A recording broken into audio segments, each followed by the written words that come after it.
अस्सलाम वालेकुम वरहमतुल्लाहि वबरकातुहू। मेरा नाम उरूज तनवीर है और ये हमारा 9th क्लास का 5वां लेक्चर है, लेक्चर नंबर 5। हम पढ़ रहे हैं सबक कतबा। इसके पहले 2 सफ़ात की वजाहत हमने देख ली। आज हम सफ़ा नंबर 3 से शुरू करेंगे। हमने यहाँ तक पढ़ा था कि शरीफ हुसैन जो है वो तांगे पे बैठ के जामे मस्जिद की तरफ गया है, जहाँ पे पुराना बाजार लगता है। तो क्योंकि उसको घर पे कोई काम नहीं है, कोई फिक्र नहीं है, तो उसने ये ठानी है कि मैं वहां पर जाऊंगा और कुछ वक्त गुजारने के बाद वापस आ जाऊंगा। तो वो जाता है और वहां पे जो तावीज गंडे बेचने वाले हैं या जो भी छोटी मोटी सारी दुकानें हैं, लेक्चरबाज हैं, हकीम हैं, ठीक है, और उन सब के पास थोड़ा थोड़ा रुकता है और फिर आगे बढ़ता चला जाता है। उसने खरीदना तो कुछ है नहीं, वो तो सिर्फ वक्त गुजारी के लिए वहां पे आया है। तो वो फिर आगे थोड़ा थोड़ा आगे बढ़ता चला जाता है और ऐसे ही वो चलता जा रहा होता है, तो बहुत सारी चीजें साथ साथ वो देखता जा रहा है। अब मुसन्निफ ने अगले पैराग्राफ में काफी सारी चीजों के नाम बताए हैं जो कि आपको पुरानी दुकानों पर मैसर आ जाती हैं, जो आधी कीमत या उससे भी थोड़ी कीमत पर आपको मिल जाती हैं। तो जो चीजें शरीफ हुसैन ने देखी, वो चीजें जब अपनी असल हालत में होंगी तो मुसन्निफ बताते हैं कि वो वाकई इतनी खूबसूरत होंगी, उस सनत का आला नमूना होंगी। लेकिन जब तक वो चीजें इस बाजार में पहुंचती हैं, वो जाहिर है कि नई तो चीजें नहीं है, तो कोई कहीं से थोड़ी बहुत टूटी फूटी है, किसी का रंग उड़ा हुआ है, तो वो अपनी असली हालत में वो चीजें मौजूद नहीं है, इसीलिए वो सस्ते दामों बेची जा रही हैं। तो जो चीजें जिनका तज़किरा मुसन्निफ ने किया है, उनमें वो कहते हैं चीनी के ज़रूफ यानी चीनी के बर्तन है, टेबल लैंप हैं पुराने, घड़ियां हैं, जली हुई जो है वो बैटरियां हैं, फिर चौखट्टे, ग्रामोफोन के कल पुर्जे यानी कि जो उसके पुर्जे होते हैं उसको जोड़ने वाले या उसमें जो इस्तेमाल होने वाले हैं, फिर जराही के यानी कि ऑपरेशन के जो या किसी चीज को खोलना, उसके लिए जो पेच वगैरह इस्तेमाल होते हैं वो है, ठीक है। फिर भूस भरा हिरन है जिसको हम स्टफ टॉयज कहते हैं ना, उस तरह के वो खिलौने या मतलब स्टफ टॉयज उस तरह के पड़े हुए हैं। पीतल के लमढींग है, तो जाहिर है हिंदू वहां पे रहते हैं ना, तो वहां पे जैसे बुद्ध मत के मुजस्मे वगैरह हैं और पीतल के यूं मुजस्मे या तस्वीरें वगैरह बनी हुई हैं। तो ये सारी चीजें जो है वो उन दुकानों पे मौजूद हैं, जो शरीफ उसे देखता चला जा रहा है और लुत्फ अंदोज होता हुआ आगे बढ़ता चला जा रहा है।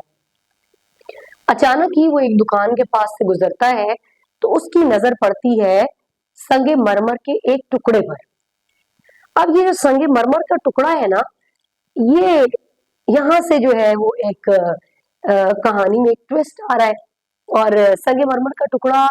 वो देखता है, उसको बड़ा पसंद आता है। उसने खरीदना नहीं है, वैसे ही जैसे हम आपको पता ही है कि कभी कभी बाजार में जाते हैं, हमने कोई चीज नहीं भी खरीदनी तो हम उसकी कीमत पूछ लेते हैं।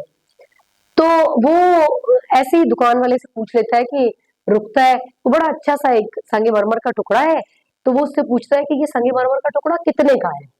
ठीक है। तो वो देखने में ही ऐसा लग रहा होता है कि ये टुकड़ा बड़ा खूबसूरत और शायद किसी मुगल बादशाह के दरबार से उतारा गया है, उसका कोई बारादरी का कोई रास्ता होगा, वहां से उतारा गया होगा, क्योंकि वो देखने में बड़ा अच्छा और नफीस टुकड़ा लग रहा था। वो टुकड़ा जो था उसकी लंबाई जो थी वो 1.25 फुट होगी और उसका अर्ज यानी उसकी चौड़ाई 1 फुट के करीब होगी तकरीबन। तो उसको वो बड़ा पसंद आता है। तो जो दुकानदार है वो उसकी कीमत बताता है कि इसकी कीमत 3 रुपए है। अच्छा, तो अब उसने खरीदना तो था नहीं, तो अब लेकिन उसने अब दुकानदार को तो नहीं ये बावर कराना कि मैंने खरीदना नहीं है, तो मैं वैसे ही इसकी कीमत पूछ रहा हूँ। तो जब वो 3 रुपए बताता है, तो वो फौरन अपने जहन में सोचता है कि मैं इतनी कम कीमत करके बताता हूँ कि ये मुझे उन दामों पे दे ही ना सके। तो वो बताता है, सोचता है एकदम से पहले और कहता है कि अब मैं क्या कीमत बताऊं इस टुकड़े की। तो वो फौरन सोच के बताता है कि मैं तो 1 रुपया दूंगा, इससे ज्यादा मैं पैसे नहीं दे सकता। और यूं कह के ना तेज तेज आगे की तरफ चलने लग जाता है, यानी कि चलने इसलिए लग जाता है कि वो पीछे से दुकानदार उसको बुला ही ना सके। एक तो अपनी तरफ से उसने बहुत कम कीमत बताई है और दूसरा वो इसलिए फौरन मुड़ जाता है کہ दुकानदार और कोई मोल तोल ना करने लग जाए उससे। लेकिन जैसे वो आगे बढ़ता है तो दुकानदार उसको आवाज देता है पीछे से, उसको कहता है अच्छा रुके, इससे थोड़ी सी भी ज्यादा नहीं देंगे, अच्छा चले 1 रुपए में ही ले जाए। तो उसको अपने ऊपर इतना ज्यादा गुस्सा आता है शरीफ हुसैन को कि मैंने तो चीज खरीदनी भी नहीं थी, और अब तो ये मेरी इज्जत का सवाल है कि अब मैंने 1 रुपया कहा है, तो वो कहता है कि मैंने 3 आने क्यों नहीं कहा, यानी मैंने इससे भी कम, पौना 1 रुपया जिसको हम कहते हैं ना, इतना हमने क्यों नहीं कहा, मतलब इतना मैंने क्यों नहीं कहा कि मुझे इतने में चाहिए, तो फिर ये ना देता। लेकिन अब तो कीमत उसने बोल दी, उसने कहा ठीक है, दुकानदार ने कहा जितने में आपने ये कहा है उतने में ही आप ये टुकड़ा ले जाए। तो अब उसकी इज्जत का सवाल है, उसको रुकना पड़ा। अच्छा, अब फिर वो क्या थोड़ा सा दिमाग लड़ाता है कि अब मैं संगे मरमर के टुकड़े को देखता हूँ, कहीं से भी थोड़ा सा भी नक्स इसके अंदर नजर आ जाता है तो मैं ये टुकड़ा नहीं खरीदूंगा। तो वो उसको उलट पुलट के उसके कोने सारे देखता है, सही उसकी बैक फ्रंट सारा, लेकिन अब क्या है कि उस टुकड़े में तो कोई खराबी है ही नहीं, कोई किसी किस्म का नक्स नहीं है। तो अब क्या होता है कि उसको चारों नाचार वो संगे मरमर का टुकड़ा खरीदना पड़ता है। तो अब वो जब 1 रुपया दे के घर आ जाता है, मतलब वो टुकड़ा उसने खरीद लिया, बस उसके बाद उसको अपने ऊपर ही इतना गुस्सा आता है कि 1 रुपया मेरा बस ऐसे ही फजूल में जो है वो लग गया। अब वो क्या सोचता है कि अब जाहिर है इसका वहीं से सीधा वो घर चला जाता है। अच्छा, अब जब वो घर जाता है तो पूरा रात तो हो गई, तो अब जब वो लेटता है खुले आसमान पे, गर्मी का मौसम है ना, तो छत पे सोया हुआ है, तो चारपाई पे लेटता है, तो सोचता है उसके बारे में, संगे मरमर के टुकड़े के बारे में, तो कहता है कि क्या इसका फायदा है, मैंने ऐसे ही ये फजूल में खरीद लिया है। फिर सोचते सोचते ना उसके जहन में एक ख्याल आता है, और वो ख्याल आते ही उसके चेहरे पे मुस्कुराहट खेल जाती है। और अब वो ख्याल क्या है, वो कहता है कि अल्लाह ताला तो बड़ा बेनियाज है, हो सकता है कि मैं दर्जा दोम के क्लर्क से सुपरिटेंडेंट बन जाऊं, 40 रुपए मेरी तनख्वाह है, तो हो सकता है कोई जमाना ऐसा भी आए कि मेरी तनख्वाह जो है वो 40 रुपए से बढ़कर 400 रुपए हो जाए, या चलो ये नहीं तो मैं कम से कम हेड क्लर्क ही बन जाऊं। तो मेरी तनख्वाह जब ज्यादा हो जाएगी तो मैं अच्छा सा मकान लूंगा, और उस मकान के बाहर मैं ये अपने नाम के साथ जो है ये जो संगे मरमर का टुकड़ा है ये लगा दूंगा। तो ये ख्याल आते ही ना वो बड़ा खुश हो जाता है। थोड़ी देर पहले ही जिस टुकड़े के बारे में वो सोच रहा था कि इस टुकड़े का कोई मसरफ नहीं है, कोई इस्तेमाल नहीं है उसकी जिंदगी में, अब वो फौरन सोचने लग जाता है कि ये ना लेता, ये अगर मैं ना लेता तो क्या होता, यानी उसको लगता है कि इससे बढ़कर जरूरी कोई चीज ही नहीं थी, बहुत अच्छा हुआ जो ये संगे मरमर का टुकड़ा मैंने खरीद लिया। ठीक है, तो अब वो बड़ा खुश है जी कि अब मैं नया घर लूंगा और उसके बाहर मैं ये संगे मरमर का टुकड़ा लगाऊंगा। ठीक है, अब इससे पहले जब उसने मुलाजमत शुरू की थी ना, तो तरक्की का हर शख्स कहाँ होता है, वो सोचता है कि मैं तरक्की करूं, मैं अगर मेरे पास कोई छोटी चीज है तो इससे बड़ी हो, अपना घर नहीं है तो अपना घर हो जाए, गाड़ी ले लूं, मतलब अच्छी सहूलियात से मुज़य्यन मेरा घर हो, मेरा खानदान हो।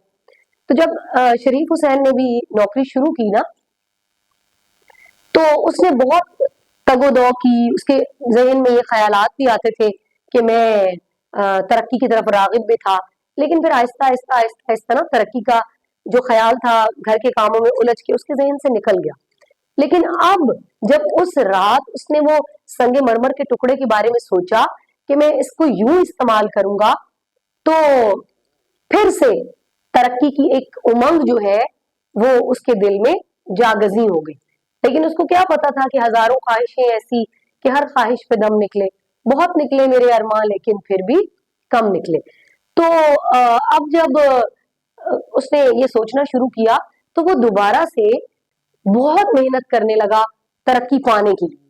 ठीक है, और दोबारा से उसके ख्यालों में ना उस संगे मरमर के टुकड़े ने हलचल मचा दी।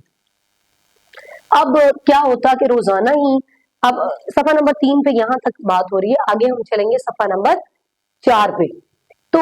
अब क्या हुआ कि रोजाना वो बड़े खुश आइंद ख्यालात उसके जहन में आते थे,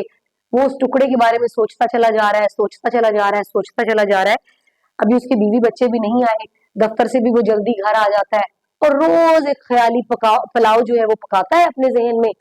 کہ جیسے بلی کے خواب میں چیچڑے، تو وہ سوچتا رہتا ہے کہ اب میں یوں کروں گا مجھے ترقی مل جائے گی، اور پھر یوں یوں جو ہے وہ مجھے اس سنگ مرمر کا جو ہے مصرف میں یوں کروں گا۔ اچھا، اتنے میں اگلے مہینے کا جو ہے وہ سٹارٹ آ جاتا ہے، اس کو پھر تنخواہ ملتی ہے، تو تنخواہ ملنے کے بعد سب سے پہلے وہ اس سنگ مرمر کے ٹکڑے کو لے کر ایک سنگ تراش کے پاس جاتا ہے، اور وہاں پر جا کر اس کو کہتا ہے کہ اس سنگ مرمر کے ٹکڑے پہ جلی حروف میں تم میرا نام لکھ دو، یعنی کہ بڑے بڑے بڑے حروف میں نا۔ تو وہ جو سنگ مرمر کا ٹکڑا ہوتا ہے سنگ تراش، اس کے اوپر ایک تو خوبصورت سائڈ پہ اس کی بیلیں بنا دیتا ہے، آپ نے دیکھی ہوں گی نا تختیاں جن پہ نام لکھے ہوئے ہوتے ہیں، تو یہ خوبصورت وہ بیلیں بنا دیتا ہے اور اس کے اوپر جو ہے وہ اس کا نام لکھ دیتا ہے۔ تو یہ پہلا موقع تھا جب شریف حسین نے اپنا نام اتنے جلی حروف میں دیکھا تھا، یعنی کہ اتنے بڑے بڑے حروف میں لکھا ہوا دیکھا تھا، تو وہ بڑا ہی خوش تھا، اور اس کو یہ بہت اچھی چیز لگ رہی تھی کہ میرا نام جو ہے وہ اتنے بڑے بڑے حروف میں لکھا ہوا ہے۔